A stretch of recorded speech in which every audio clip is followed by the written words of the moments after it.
आजचा हा दिवस वसईच्या इतिहासामध्ये स्वर्णाक्षराने लिहिला जावा असा दिवस आहे। याचं कारण असं की आज मंचावर उपस्थित असलेल्या ज्या महाविभूती आहेत त्या मंचावर उपस्थित नसून व्यासपीठावर उपस्थित आहेत असं म्हणणं योग्य ठरेल।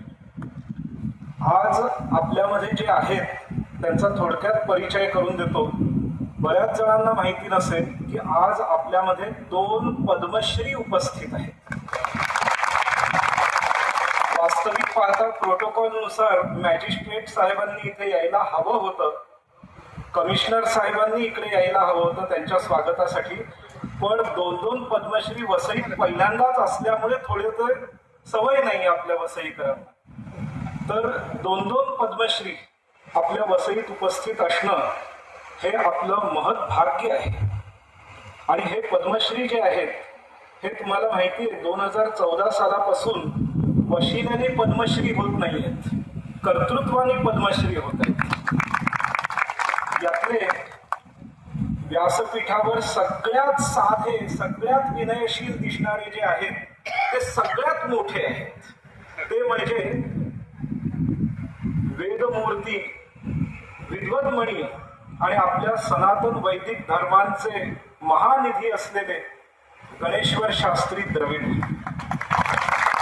त्याचप्रमाणे आपल्या व्यासपीठावर आणखीन एक महान विभूती उपस्थित आहेत, ते म्हणजे पद्मश्री स्वामी गोविंददेव गिरीजी महाराज।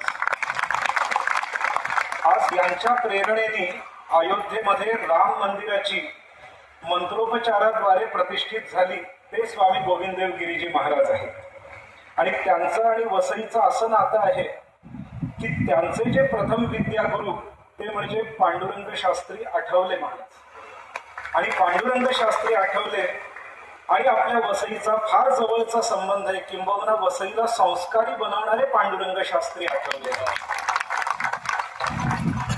आपल्या या व्यासपीठावर गंगोत्रीहून स्वामी महाराज आलेले आहेत, गोव्याहून आपटे गुरुजी आलेले आहेत, ते सोमयाजी आहेत। सोमयाग हा आपल्या यज्ञ संस्थेमधला फार वैशिष्ट्यपूर्ण याग आहे, त्याचं व्रत धारण करणारे ते आहेत। आणि आपल्यामध्ये उपस्थित असलेले वेदमूर्ती कृष्णशास्त्री पळसकर हे सामवेदाचे केवळ भारतातच नव्हे तर संपूर्ण जगामध्ये मूर्धन्य विद्वान मानले जातात, ते आज आपल्यामध्ये उपस्थित आहेत।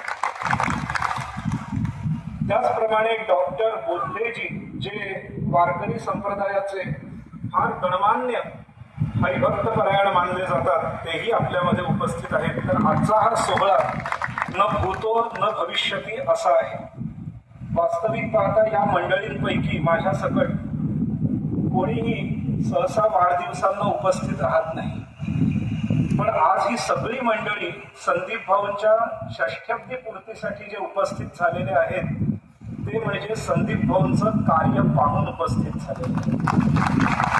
वसईमध्ये कार्य करणं हे किती आव्हानात्मक आहे हे आपल्या सगळ्यांना माहिती आहे आणि विशेषतः आपल्या दोन्ही आमदार महोदयांनाही माहिती आहे। वसईत कार्य करणं फार कठीण आहे, पण अशा स्थितीमध्ये संदीप भाऊंनी आपल्या सनातन वैदिक धर्माची जी ध्वजा वसईमध्ये गेल्या 20 वर्षांपासून फडकवलेली आहे त्या कार्याला बघून या सगळ्या विभूती इथे आलेल्या आहेत।